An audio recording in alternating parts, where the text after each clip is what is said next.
everyone. I'm Lynn Doyle. Glad to have you with us as we meet one of the most successful novelists on the scene today. My guest this half hour is Lisa Scottoline, whose works include Lady Killer and Dirty Blonde, which are both New York Times bestsellers. And now her latest book, also a New York Times bestseller, is called Look Again. It's the story of a woman facing a huge moral dilemma when she suspects her adopted son may be a kidnapping victim. Should she pursue her suspicions or let fate run its course? Sounds like a topic for It's Your Call. I can tell you this, that once you start to read it, you will be unable to put it down, but I find it that way with all of Lisa's books. Lisa Scottoline, thank you so much for being with us. You're too great. Well, I watch you, so this is really, really terrific to meet you in person. Well, I have to say, I've read all of your books, so likewise, well, I am thrilled to have you here. And I have to tell you, when I say that this particular book, the most recent one, Look Again, sounds like a moral dilemma topic for It's Your Call, it really does. Oh, it really Where does. did you get the idea? You know where I got the idea? I was driving my daughter home, and we were having a wonderful time in the car. And I just, you know, parents know that you either have a great car ride with your kid or one where you like wish that, you know, you could jump them out the window or something. It's horrible to say, but we were having a wonderful time. And I was driving her from college, and I said, hold on to this moment. You know, you're going to have to let her go, and you got to try to remember these great, great times. And then I thought, well, you know, you don't have to let her go because you don't own her. And as soon as I went home, I said, I want to write a book about who owns a child. And you came up with this idea then about a mom who faces this horrible, horrible suspicion that her child, whom she adopted legally and through all of the legal channels, may actually be the victim of a kidnapping. It just sent chills up my spine. I literally got goosebumps when I started to read it because I was like, what would we do if we thought, oh my God, the child that we're raising and nurturing and loving wasn't ours to begin with? Well, that's the thing. I've always written 16 books now about real women. I always think of that great quote of Eleanor Roosevelt's, a woman is like a tea bag. You never know how strong she is until she's in hot water. Like, that's on my jewelry box. And so I sort of want to write about real situations that could happen. And in fact, I just dreamed this up when I saw that card, and you see those cards, and I always look and I think, you know, somewhere, some parents, their heart's broken. And what is that really like? And so I thought, gee, if she's in that situation, what would a normal person do? And in fact, you know, in my research, I discovered it can happen. You know, when you put a child up for adoption, you're not required in any jurisdiction in this country to produce identification that says that child is in fact yours. So not only does this explore the moral dilemma that this particular woman is facing, but it does have commentary on the legal system, as you just pointed out.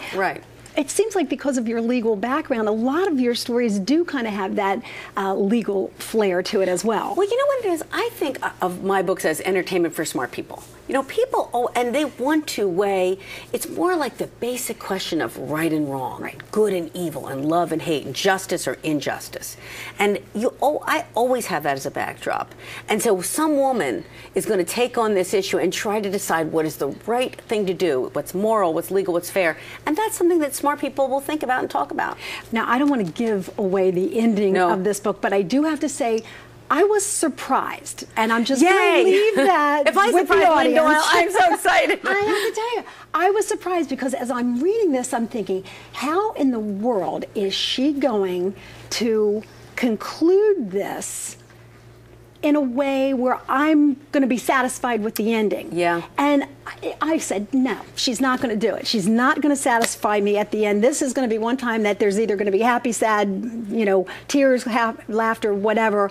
And you totally shocked me. The ending blew me out of the water. Well, thank you for that. You know, when people say, do you know how the book ends? I don't know how it middles. You know, I had the idea, and I was like, try to just take everything she would do, which I think is a good way to write a kind of a fast-paced book, because you end up with a character who is doing logical things, and so the reader's taken along with you. But the truth is, I didn't know what she would do. Whether she, as you put it so well, you know, does she keep the child? Does she give the child up? Only she knows. And also, she's a single mom. I'm a single mom. My whole life was really built around my kid. And so she's under enormous pressure. What would a normal person do in this situation?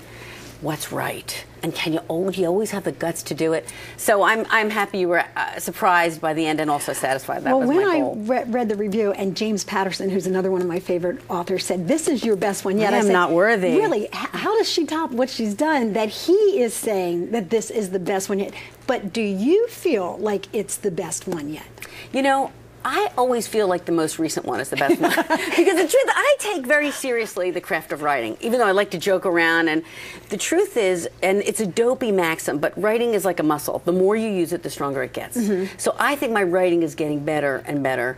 So I'm always partial to the one that I just finished. Well, you know, it's interesting that you say that because we kind of have a philosophy on It's Your Call that you're only as good as your last show. Well, there. So you may have done a great show, you know, a year ago, and people say, oh, I saw that interview that you did with Lisa Scottoline. Well, if I didn't do a good one today with her, then, you know, I'm not going to live on my merits from a year ago. Exactly. So it's kind of the same way. People say, well, what was your best show? It's like, hopefully, the one I'm doing right now. It's America. What have you done for me lately, man? Exactly. Hey, no pressure. Piece of cake. A show, a novel. It's all the same. It is, because it's a creative process. Absolutely. And, you know, you have an idea of how you would like to see it unfold and entertain the people who are reading or watching, but it doesn't necessarily always go that way. Oh, God, no. Have you ever written something that later on you read it, you said there's 16 books, you read it later on, you go, what was I thinking? Like, God forbid. No. No? Okay. But honestly, I've had shows where I go, what was I thinking well, when I did that? But see, I have a year. And plus the thing you're missing is you're so live.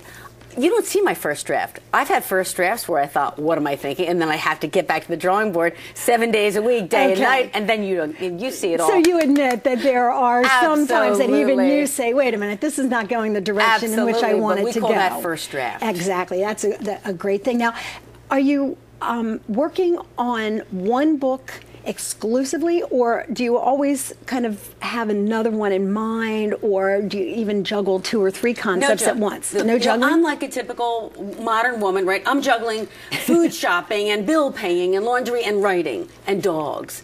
And so I only do one book at a time.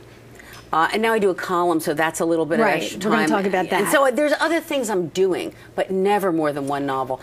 And especially this one, which was so emotional and kind of came out of my own feelings about letting go of my daughter. You know, there's a joke that we love to tell about what is the difference between an Italian mother and a Rottweiler? And the answer is eventually the Rottweiler lets go. It's like so true. But I don't think it's Italian. So in our defense, I was just going to say, it's Irish, it's Southern, it's everyone. It's yeah, a good yeah, parents. It is. It's good parents. And you use the experiences that you've had as a mom in developing your characters? Right. You absolutely have to. And I think any novel, whatever genre they call it, I don't care. I can tell you there's stories about strong women. That's what I'm writing. Right. And they're not just for women, they're for everybody. A novelist writes for a sensibility. And it doesn't matter whether it's encased in this gorgeous package or it has ovaries or whatever it has. It doesn't matter. Which is beside the point. But so I always think I have to plumb something emotionally true to make a novel that is sufficiently compelling and will ring true for you. You go, God, I feel that. It made me cry. It made me laugh. It surprised me. It doesn't happen unless I really am open-hearted.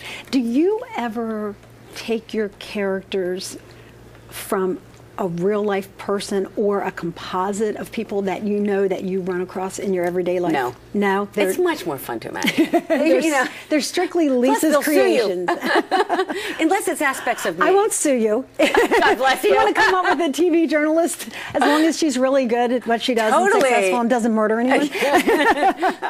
Oh, no, I need bad guys, not good guys. Sorry.